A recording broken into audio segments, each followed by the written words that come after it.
We are the prideful ones. A show where small business owners come to tell their story. Like a Zoom call or something. I think that's what this is for. Okay. We're officially old geezers trying to figure out new tech. Yeah, right. Even though this is like probably from the 60s, old technology, but new to us. New to us. So it's okay. So I guess this is officially the beginning of our, sound check test. Two mics, matching mics. That's important because YouTube told us, YouTube University. Yeah. And so matching mics, matching headphones. Shit, yeah. but not like matching BFFs away. The only thing that we're not matching is the cable. Cables. That's that's okay. So you could identify. You identify as gold. I identify as red. Okay. Apparently, we do live in those times, right? We do live in those times, and we need to state our pronouns and our, So we're good. I'm red. You're gold. So my pronouns are old school. Old school. That's what I identify as. Yeah, old school. Yo soy veterano. But so I guess today this is an impromptu, as you said, impromptu session, but one that was very much needed. Not just to test the equipment, but to kind of just get a feel for, what this is going to be all about. How I think we should discuss like what even brought this about. This is, you have your path that brought you to this point, and I have mine, and I don't know. I think we should talk a little bit about that because that could totally be used, as our first kind of like pilots, Mm-hmm. And so I guess let's start off by saying, by talking about the name of the podcast, right? Like, what are we calling this officially? Because it's not just about the podcast, if our goals and our dreams for this thing really, materialize, it's much more than just a podcast. It's just an extension of that, right? Because it's a brand that will hopefully touch on other things, and so this is just the beginning of that. So I guess let's start off with that. So project is called Prideful. Prideful Few is the current variation. Work in progress. Originally, when we started talking about this project we really solidified everything over dinner. We went out to dinner with the family, and we're like, hey, let's talk a little shop while we wait here. Yeah, I was like, Jose, have you ever thought about doing a podcast? And I was like, as a matter of fact, I have some equipment in my office upstairs that's just been itching to be used. And originally my idea was to do a vlog, right? Like it was the podcast, but originally I started off by posting content on one of our websites, kind of like a blog, right? Mm-hmm. So I guess I'm using the different letters. I'm going through the alphabet, right? Blog to vlog, and that's a podcast. But originally it was kind of same concept, sharing those stories. One thing that I've always loved about what we do is the fact that we get to hear the stories from all these small business owners, these entrepreneurs, and share their stories about how they start, what motivated them, what inspired them to go into business. Because it's not an easy path for those of you that have done it. It's not an easy path. I always tell, new clients, new entrepreneurs, jokingly, but not really. I tell them, be prepared to work harder than you've ever worked in your life. Mm-hmm. And in the beginning, for a lot less than you have ever made in your life. Right. And so, it's not for everybody. Another thing that I always share is if it was easy, there wouldn't be any employees. Everybody would be an entrepreneur. Everybody would be a boss. It's some people need to understand that it's great to work for yourself, to be your own boss, but it's longer hours. Sometimes it's 7 days a week, mm-hmm. But I think it's a lot more rewarding because at the end, it's whatever product you made or service you're providing, and that's yours, that you're providing for someone else. You're not working for someone else, putting in the hours for someone else.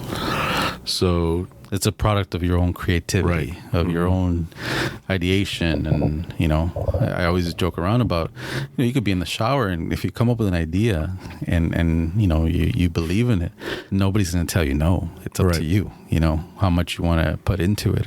And the boss is not going to tell you, hey, which actually, as a matter of fact, did happen to me at the last company I was with. I don't remember the details anymore, but I remember bringing up something that I was like, maybe we should consider doing this, and basically was told not right now. It's not in the cards right now. And so I was like, man, but I know this could work and this and that. And so here, everywhere, and I think that most entrepreneurs are this way. I don't think I'm unique in that way. That everywhere we work, even when it wasn't our businesses, we give it all. We give ourselves 100%, and it's that drive, that I guess, that discipline, that drive, that is kind of part of what it takes to be an entrepreneur, And so, be prepared to work harder, and but the rewarding part, like you said, is in being able to come up with something and make it happen, make it a reality. Mm-hmm. Yeah. So I guess we should probably introduce ourselves. So we should introduce ourselves and give a little background on how we got to this point and why we're in business for ourselves and how that came about. So you want to kick it off? So my name is Alex Lopez. I'm currently in the farms industry. My father and I kind of fell into it by accident after being in the automotive industry for years and working for someone else. The gun shop that my dad and I owned just kind of fell in our laps, and we just ran with it. And as we grew the store, I started venturing into customizing firearms and just trying different things to get the store known, which is starting to get there. Mm-hmm. We've had some customers like in the music industry, in the Spanish music industry. Mm-hmm. So it's been a fun ride, but I'm trying to explore other ventures on the side and just see where that life takes me now. Yeah, and you know what? It is, and it's funny because something else that's unique about you guys, and I'm not surprised that you didn't touch on it because you're kind of humble about things, but I'm proud of the fact that you guys are Latino-owned, armory. Like, you guys are a Latino-owned gun shop. And there aren't too many, at least not here in California. Maybe the folks over in Texas have it a little different, or maybe Arizona, but here in California, I don't think there's too many.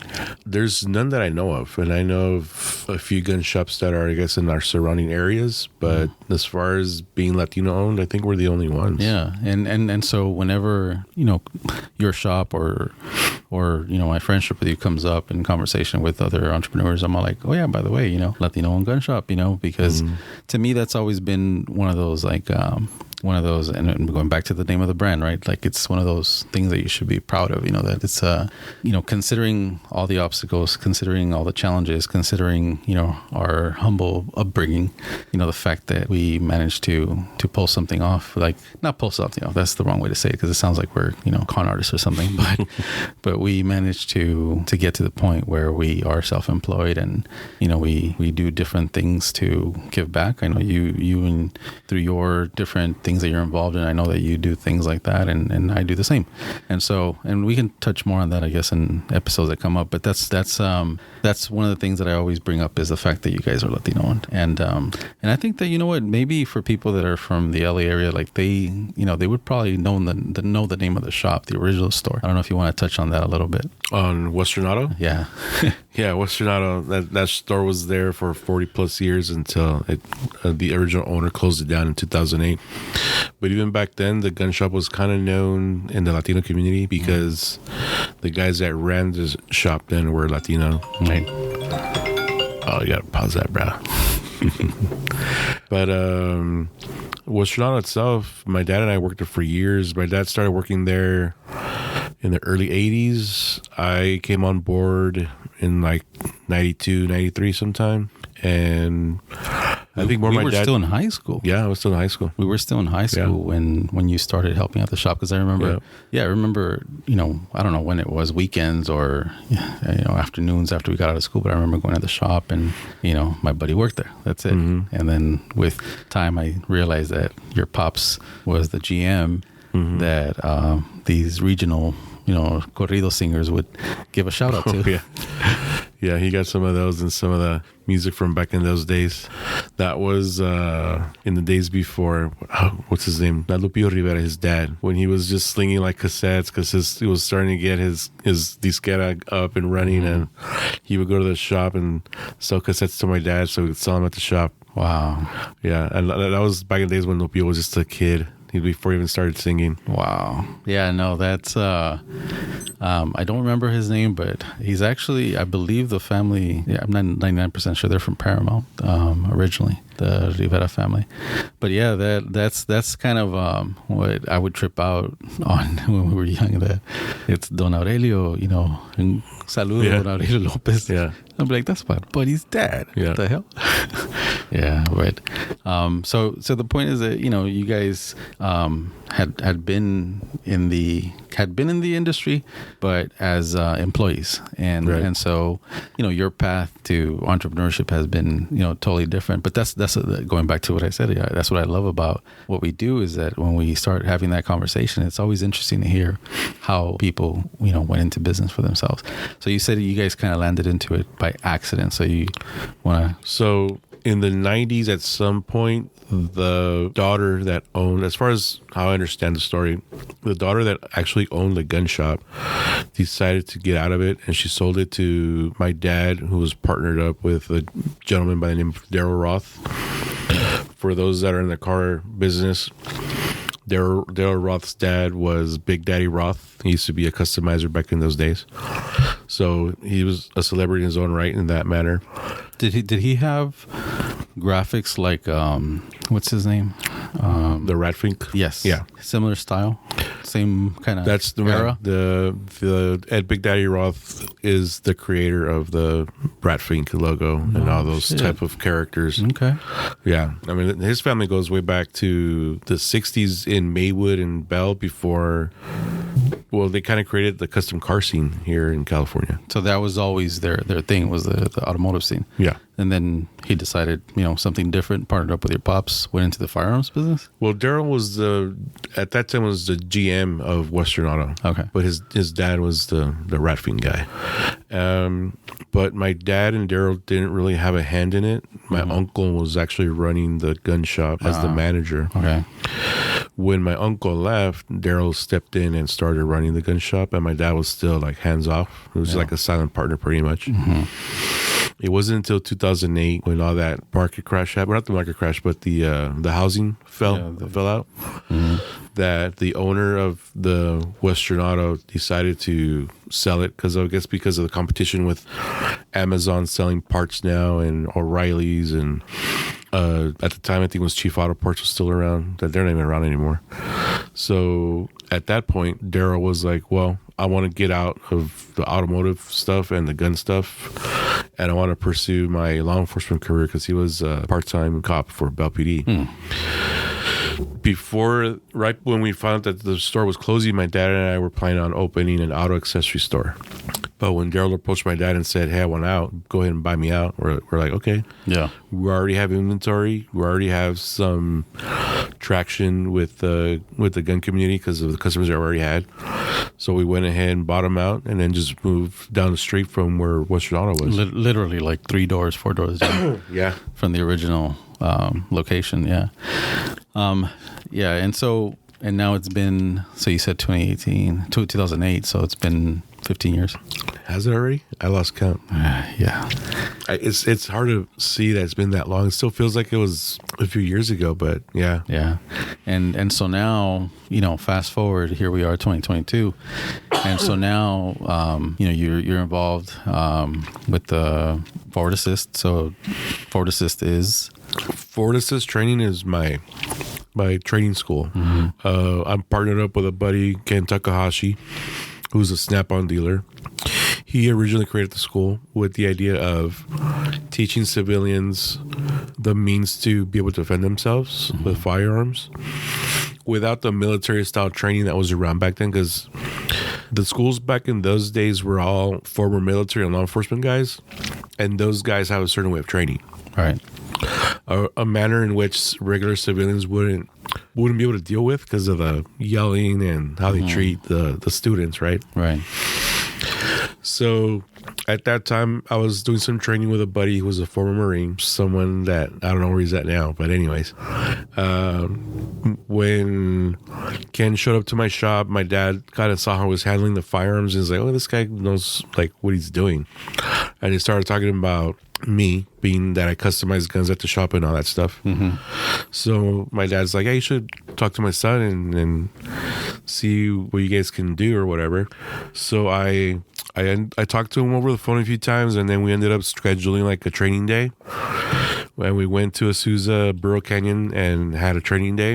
And after that, almost immediately, he was like, hey, you want to be part of the group? Yeah. And then from there, we just built it to what it is now. It's cool.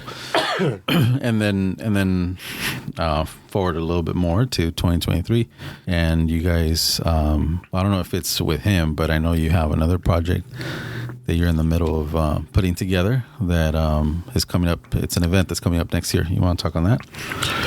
Yeah. So I hooked up with a guy named Mondo who just created a new magazine, which is still in its infancy. I think issue number 2 still has to come out, and it's a magazine called Calgunner Magazine, which is a lifestyle magazine about firearms.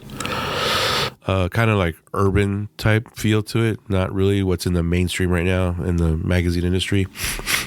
With that, he came up with an idea of creating an event, a firearms event, showcasing like custom firearms from people that build custom guns like I do. So we went ahead and booked a location in State of Industry, and the first show is going to be in April there.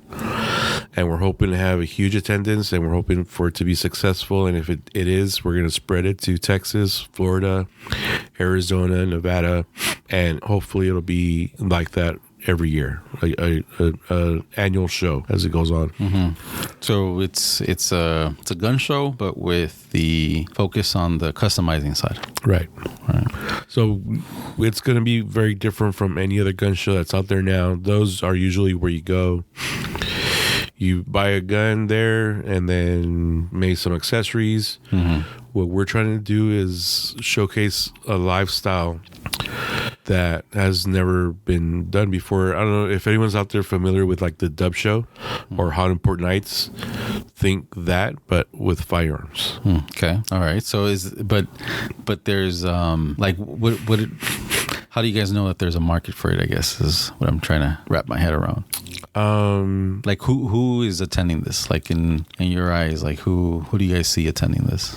The people that we see attending this are people like you and me, minorities that are well represented in the gun industry, but also like the homies that are into guns, that like to go shoot, because there's that lifestyle. Because everything you see nowadays is like tactical, or military style stuff. And what we're trying to showcase out there is there's also people out there that like low riders, motorcycles that are into guns and like to go out and shoot at the competitions also, or they like to go to shooting ranges and have a good time with the friends and family.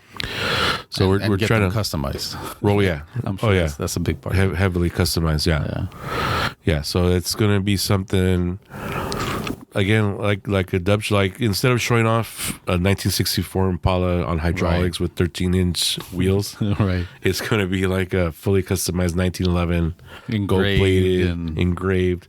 Yeah, so that's why we're trying to market it as Dub Show, but with guns. Right. Okay. So. Yeah. So and it's it's a testament to what I was trying to say earlier about how once you're in this space, right? Once you're an entrepreneur, you're calling your own shots and all that. Like if you come up with an idea like this, like there's nobody to stop you. Like yeah, sure, why not? Yeah. And I always tell people like there's no guarantee that there's no guarantee in entrepreneurship. Like there's nothing, no matter how much you prepare, no matter how much research you do, there's nothing that can guarantee that you'll be successful at whatever venture you decide to go into. But at the end of the day, the fact that we have the freedom to try it, I think that's the trade-off, right? Yeah, you work hard. Yes, you sometimes have to take a business call when you're having dinner with the family, right? You're constantly being distracted by this business, but I think the trade-offs are well worth it. So yeah, but I don't know if you want to share anything else or if we move on to a little bit about me. No, I think now it's time we move on to you. Okay. So, Go ahead and introduce yourself and all right. your journey. My journey. So, my name is Jose Torres, and I currently own 562 Graphics and Paramount Publishing, and here in the city of Paramount. And both of those businesses are aimed at helping small businesses, grow and start. Even right, like one of the businesses, the publishing business, focuses on helping new entrepreneurs get a start. Right, like register their business, do their fictitious business statement, to doing their LLC, to everything else that is part of legally starting a business. And then 562 Graphics is where kind of like a design studio that focuses on branding and marketing and print products and all that. And so together, between the two, somebody can walk in here with an idea, and this has happened many times where somebody recommends somebody that has been thinking about starting some business, and after a couple of visits, they're registered and they are on their way to start conducting business.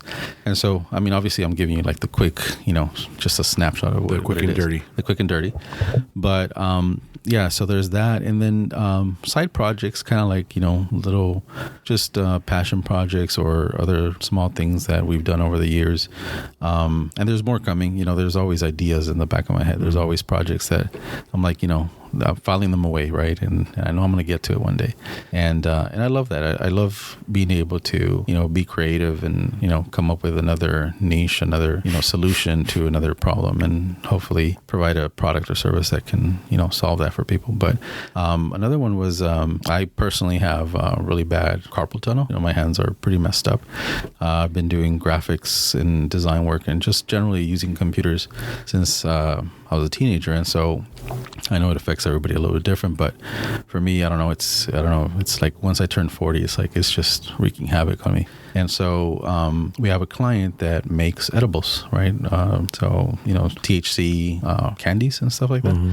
And so in conversation with him, they have the ability to produce THC-based stuff as well, right? Like whatever in their process, they work with this stuff. I don't know anything about that world, but all I know is that in this conversation, next thing you know, he brings me this solve that he made me, right? Like this little, it's a CBD solve. And so I started off with my personal needs, because it helped me relieve the pain and I guess it's like arthritis. I don't know. I'm still kind of, finding this out myself, right. But I've gone to therapy, to try to help minimize it.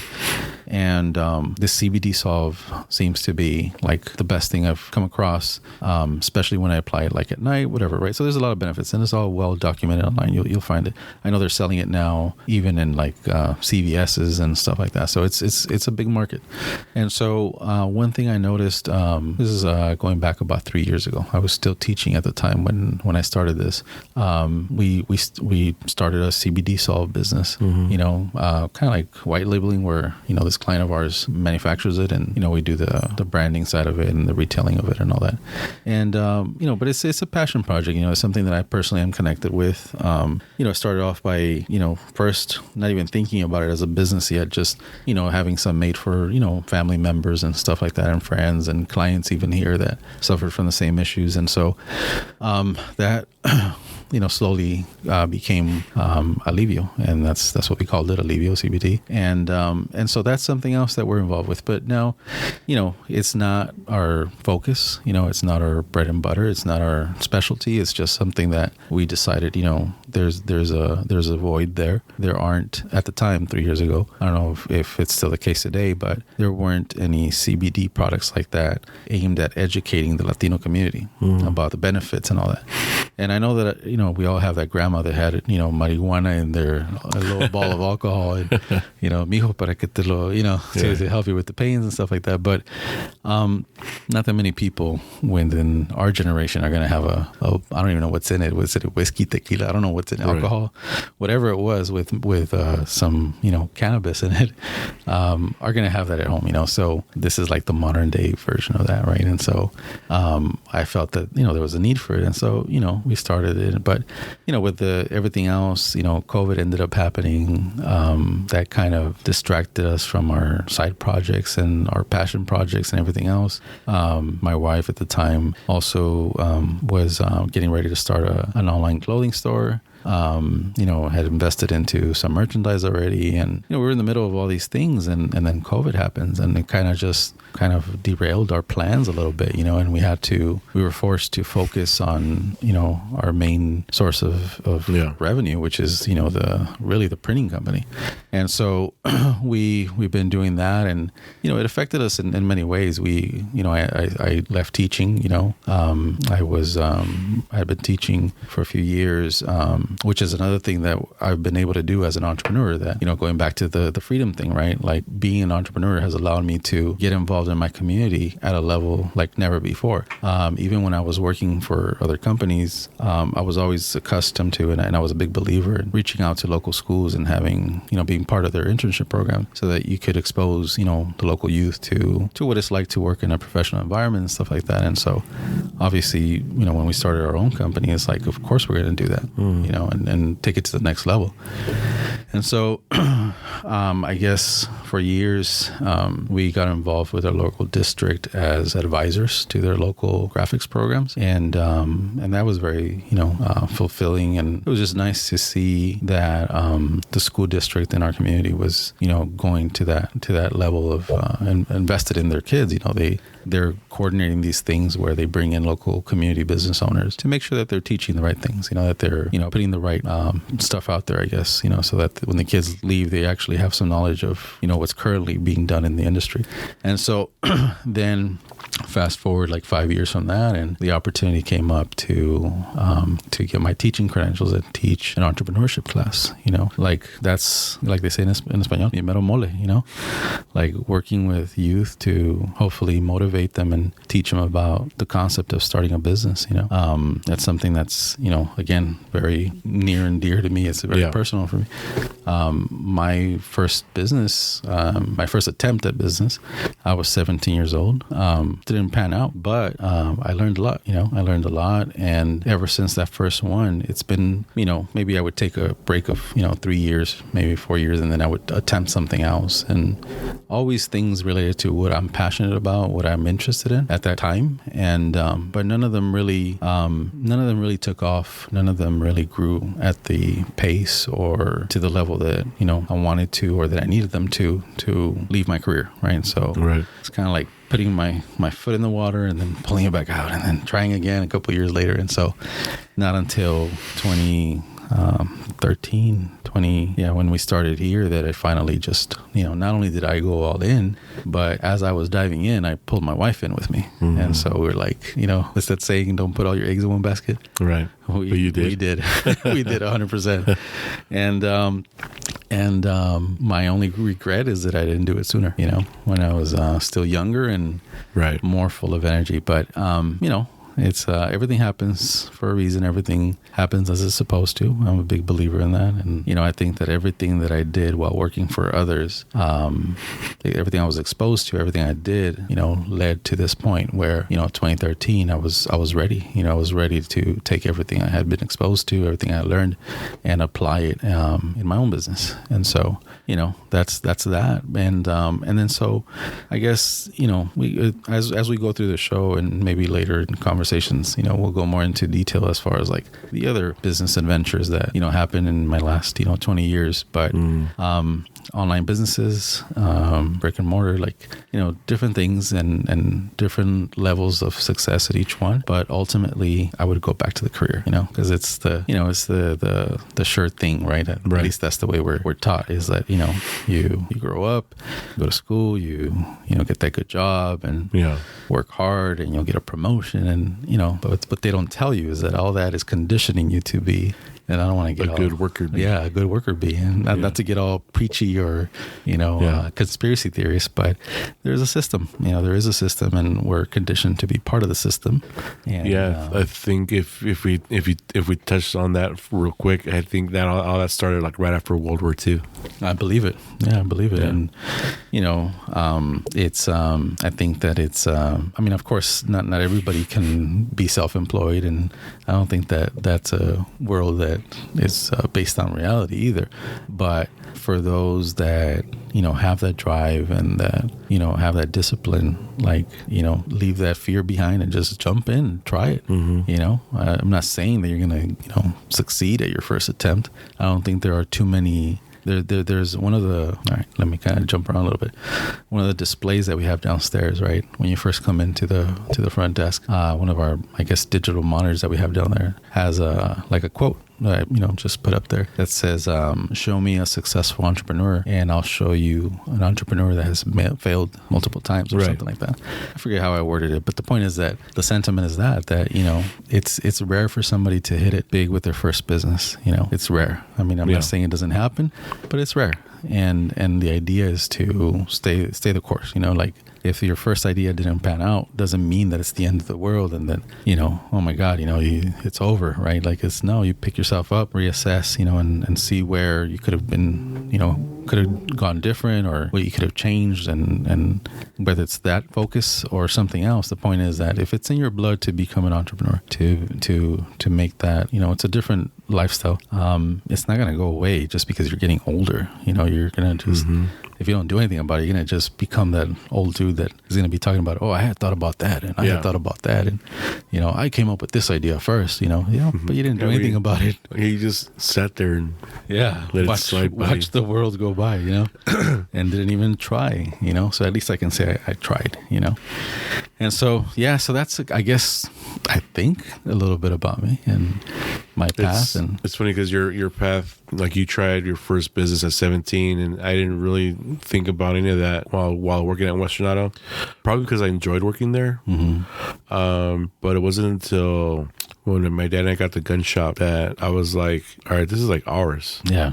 And I always had ideas, but I was too afraid to do it. Yeah. But like, I didn't talk about it, but I just started that leathercraft business. And I think that kind of like opened the floodgates of wanting to try different things. So when that opportunity came up with this Mondo guy and doing that, we're calling it the 2A Fest, by the way. 2A Fest. I was like, okay, it's like a once in a lifetime opportunity. Yeah. If it fails, it failed. If it succeeds, who knows where it can go, right? Yeah. So, I think it's just now kind of dawning on me, like, don't be afraid. Right. And that's, and you know what, that's the number one thing that stops people from going in and trying, is that fear, because, your spouse or your significant other, maybe putting a bug in your ear that, maybe you shouldn't risk that much, or maybe, or sometimes, cause, and it's not with malintent, like they're not sitting there hating on you. We actually have a client who's become very successful, whose own mother told him, why are you going to do this? I don't want to see you fail. And those words, as innocent as they were coming out of her mouth, like, she didn't mean like, oh, you're a fuck up and this is not going to work because you're a fuck up. What she meant is, there's a chance, and if you do fail, I don't want to see you go through that, because of course it's going to hurt him and hurt his family, hurt her. And so in his case, and these are his words, he said after that conversation with his mother, like, that made him even more determined to go all in and make this work. And so I guess in a way that's kind of what helped push him over, because at the time he was still, when mom says this, right, he's still working part-time, or no, full-time. He's still working full-time and doing the business, as a side hustle.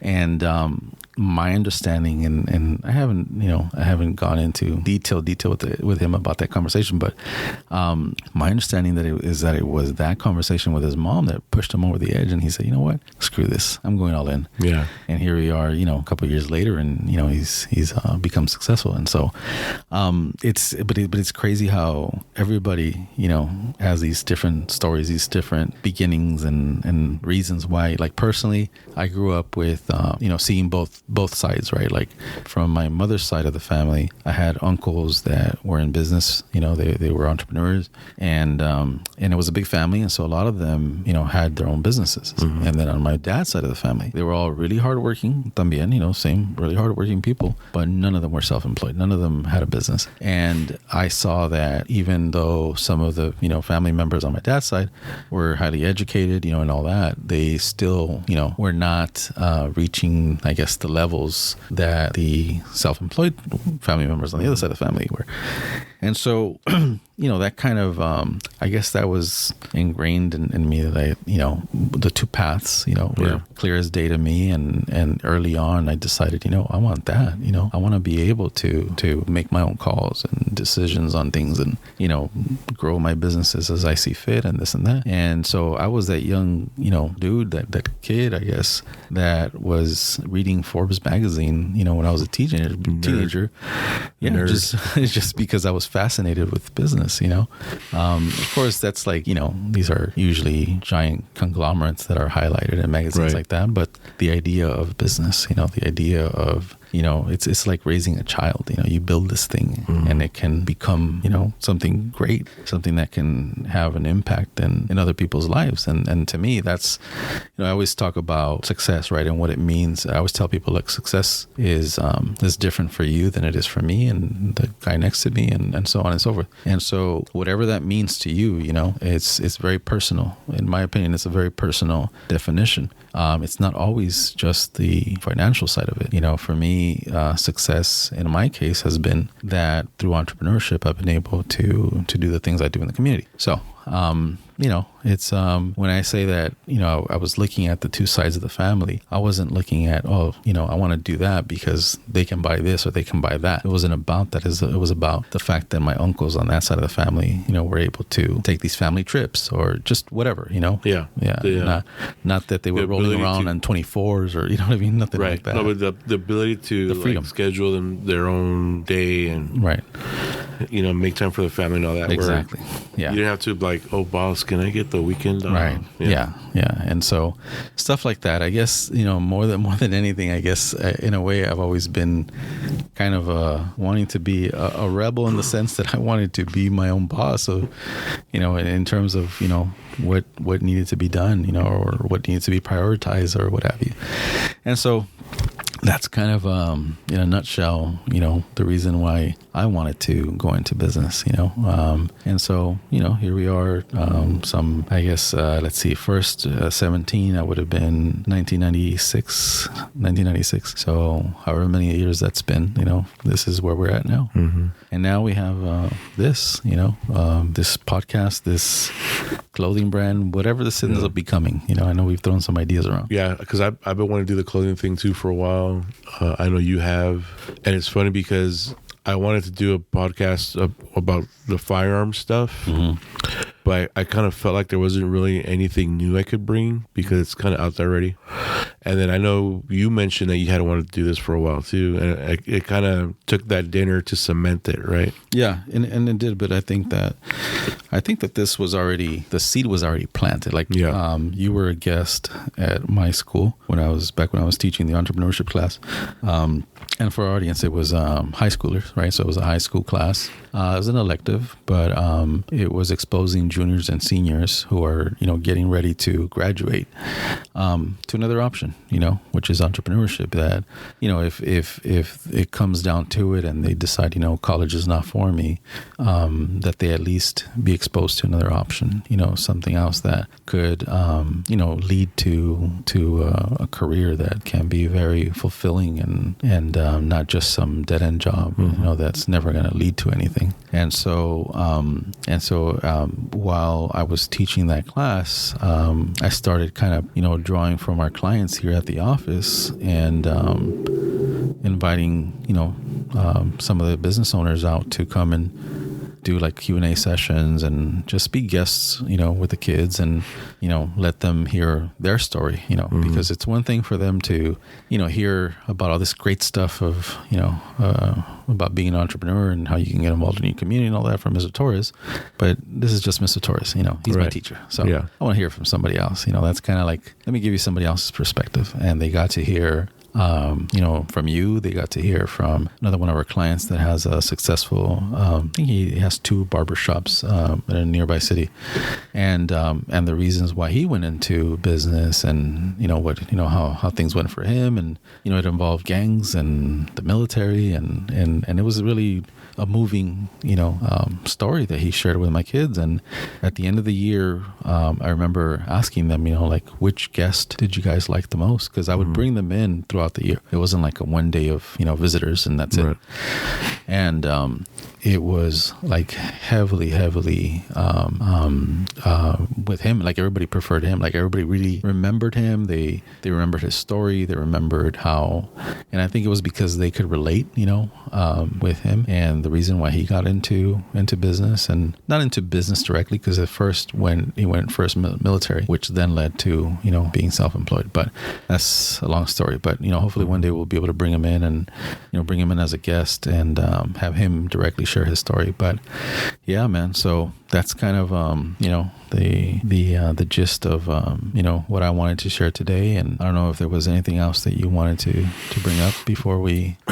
I think we're good. I just maybe want to pick your brain real quick. Like, what other ventures do you see you doing besides like the podcast and the clothing? Like just one, because I know you have probably a drawer full of 1,000 ideas. I'm glad you asked. No, but you know what? There is another business venture that I'm hoping to get off the ground.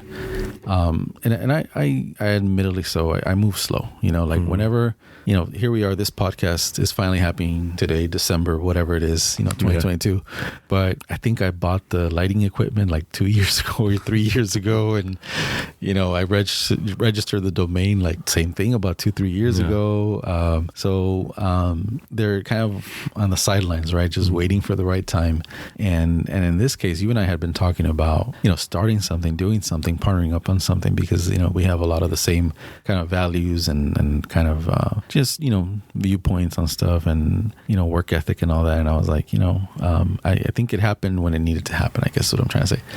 But right around the same time, there was another idea running around in my head. And I finally, maybe about a year ago, I bought some of the things that I was going to need for that too. Mm-hmm. And I have some of them in the garage. And so it's another one. And I think it's a good one. But it involves restaurants and kind of like the whole dining in experience and what the customer does when they first walk into a restaurant and all that, without going into detail, because I don't want you guys out there stealing my ideas. Right. But yeah, it's again, it's kind of like the Alivio thing, right? Like it's not really our core product, but it's loosely related to what we do in terms of marketing and branding and all that. So stay tuned for that. At the pace that historically, if I move at the same pace on that I've been moving on everything else, we'll probably be looking to launch like in 2024 or something like that.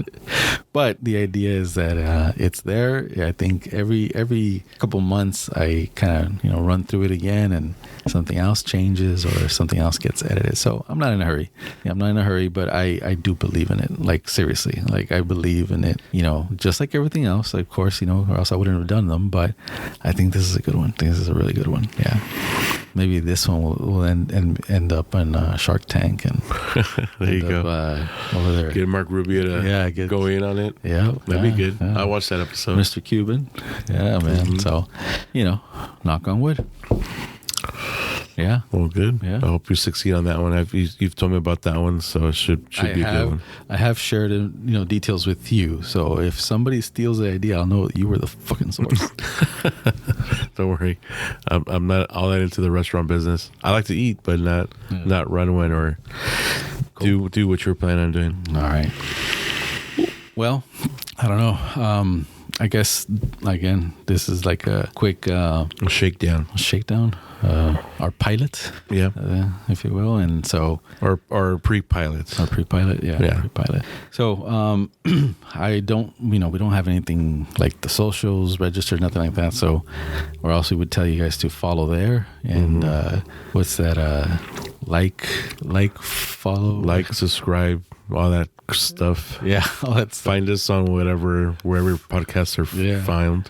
Yeah, wherever it is that you listen to your podcast, tune in next week. But I will say this, and I'll have the In closing, cojones to do this now.